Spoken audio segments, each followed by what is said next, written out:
यह कहानी एक छोटे से गांव में रहने वाले एक गरीब किसान की है जिसका नाम रामू है। रामू का पूरा परिवार कृषि पर आधारित था और उनकी मुख्य आय खेती से ही होती थी। वे एक छोटे से खेत में जैविक खेती करते थे और उन्हें खेती में विशेष रुचि थी। रामू की कहानी उस समय से शुरू होती जब उसके पास बहुत ही कम सामग्री थी, लेकिन उनकी मेहनत और आत्मविश्वास की वजह से वे किसानी में सफलता पाने के लिए कठिनाइयों का सामना करते गए। वे सिर्फ जैविक खेती की तरफ ध्यान केंद्रित करते और खेत में उर्वरकों की बजाय उर्वरक की जगह खेत में खाद प्रदान करते थे।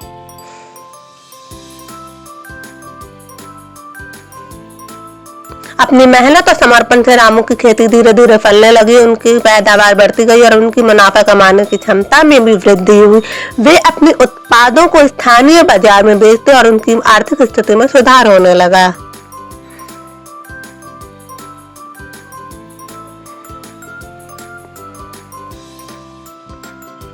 रामू की सफलता उनके परिश्रम, संघर्ष और सहनशीलता की कहानी है। उन्होंने कभी हार नहीं मानी और हमेशा आगे बढ़ने का प्रयास किया।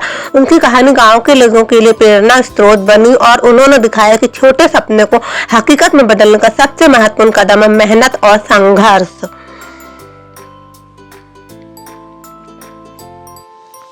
इस कहानी से हमें यह सीखने को मिलता है कि सफलता पाने के लिए धैर्य और परिश्रम अत्यंत महत्वपूर्ण होते हैं। चाहे आप किसी भी क्षेत्र में हो, रामू की तरह हमें भी अपने लक्ष्यों के प्रति पक्षपात नहीं करना चाहिए और निरंतर प्रयास करते रहना चाहिए, चाहे समस्या कितनी भी कठिन क्यों न हो।